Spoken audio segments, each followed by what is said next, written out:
When the throne of great kings stands empty, and the lands of Ardania descend into endless strife, those few who wield true power struggle to restore order and unite the lands. A game that you announced last fall was Warlock, Master of the Arcane, another game set in Ardania, the Majesty universe. What sort of inspired you to make this kind of strategy game set in that world? Well, we have made a couple of different kinds of Majesty games now, with the Majesty and then Defenders of Ardania, and this was basically felt like a good next step.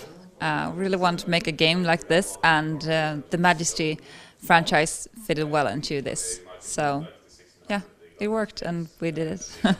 So it's your hexagonal strategy title where you take turns and you build yourself up and you conquer other warlords or mages in order to become the supreme ruler of the magical world. But what would you say are the unique aspects that make Warlock different from other strategy games?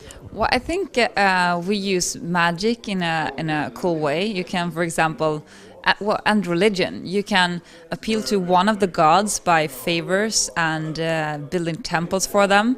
And this will give you access to more powerful branches of the spell tree, which is a fun twist. And also, if you become too powerful, the opposite god of the one you are praying to is going to create an avatar and send it down to kill you, which is kind of fun.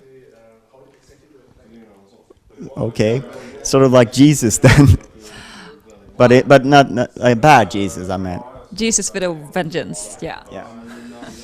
Perhaps I offended some people there. That wasn't my intention. But there are also different planes on the playing field. Can you explain how that works? Yeah, when you explore the world, everyone starts in the same plane, and then you can find magic portals which take you to the other levels. And how many levels there are depends on how big a map you created. So they can be up to 6, and they're big, so it can be a huge world for you to explore. And the other levels, they contain a lot more monsters, more dangerous monsters, and also more loot and treasures. So it can be worth it, but you can also ignore them if you want to. But for a gamer who has played a lot of these games, it seems like a nice way of introducing exploration even towards the end of the game, where usually you've sort of seen the whole map and there's not a lot left to explore.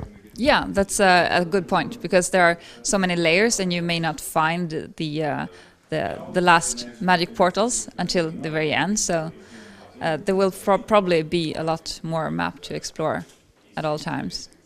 So in terms of like different factions and the content and sort of how the universe plays in, what can we expect there, and what kind of choices does the player have in terms of factions? There are 3 races. They're humans, undead, and monsters, and you can the leader you choose is determining what faction you play.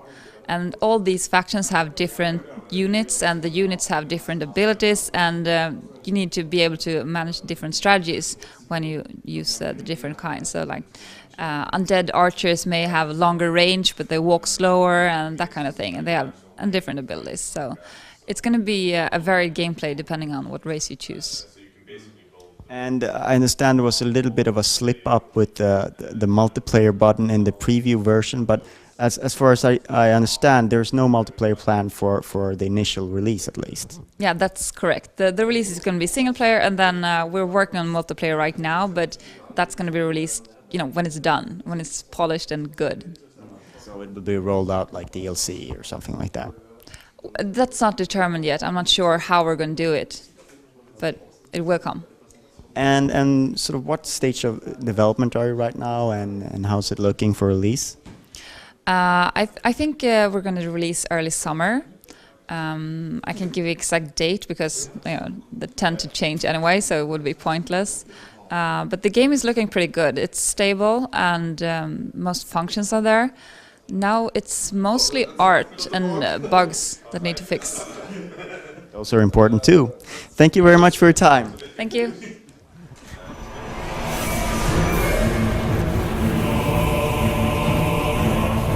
And yet they know that only one shall be named Warlock, Master of the Arcane.